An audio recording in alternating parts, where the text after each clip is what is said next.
soo dhaweynta iyo ixtiraamka iyo qadarinta qalbiga furan ee lagu soo dhaweeyay aad iyo aad ay u maadsiin inta kadib magaalada Baydhabo caasimadda ku meel gaarka ah ee dowlad goboleedka waxaan leenahay dadkeedana waa maadsiin magaaladan magaalo taariikhi ah Soomaaliya taariikh badan ku leh duruufii kala duwanaa oo dalka soo maray midba taariikhdeeda kula waaye waxaan u soo booqanay oo u nimiday inaan dadka la wadaagno laba fariimood oo aad iyo aad muhiim u ah salaan iyo marxabeyn iyo duruufahooda ay ku nool yihiin inaan aragno oo aan ka ra'yi ka qaadano waa qodobka ugu weyn oo ahay labada qodob waxay kala yihiin mid waaye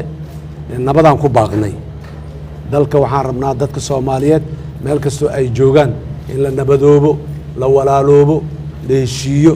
Soomaaliya heshiisa dunidana heshiis la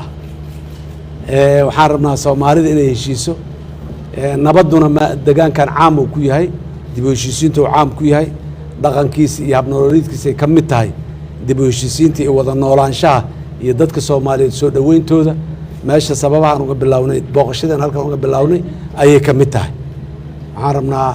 ku baaqaynaa arintaas waxaan rabnaa dadka Soomaaliyeed dhammaan meel kasto ay joogaan in la midoobo lees qalbi xaarto fariinta ugu weyn aan wadnaa oo aan la mari doono dalkoo dhan ma aha Baydhabo inay u gaar tahay dalkoo dhan aan la mari doono waa midaas haddii alla yiraa Soomaaliya heshiisaan rabnaa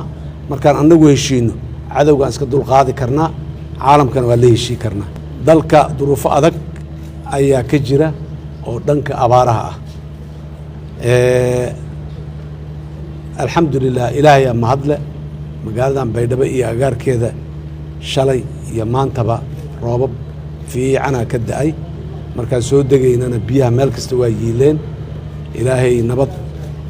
lagu beerto oo lagu daaqsado dadka Allah siiyaan leena duruufaha dadka soo maray xilliyadii dhawaay ee abaartu ay keentay xanuun badan inagu hayaan dadkaas Soomaaliyeed ee duruufaysan inaan aragno xaaladooda sida ay ku sugan tahay si aan fariintooda u gaarsiino Soomaalida inteeda kale iyo caalamkaba aan u gaarsiino deegaankan inta ku nool iyo sida yihiin deegaankan keliyana kuma noole deegaano badan ay ku nool yihiin mid walbana markaan tagno waa qiimeynteeda iyo dhaxgalkeeda iyo soo dhageysigiisa ayaan ku jiri doonaa walaalayaal waxaan rabaa dadka Baydhabo mar kale waa u mahadcelinaa baaqayga waxa waaye qalbiga aan ka midowno qalbiga aan ka heshiino qulubteena aan soo furno si cadowga aan isaga celino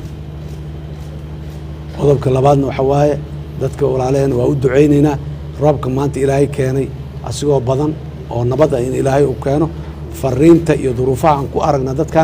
dadka Soomaalidana waa gaarsiinaynaa caalamkana waa gaarsiinaynaa haddii alla yiraahdo aad iyo aad u mahadsantihiin wassalaamu calaykum waraxmatullaahi wabarakaatuh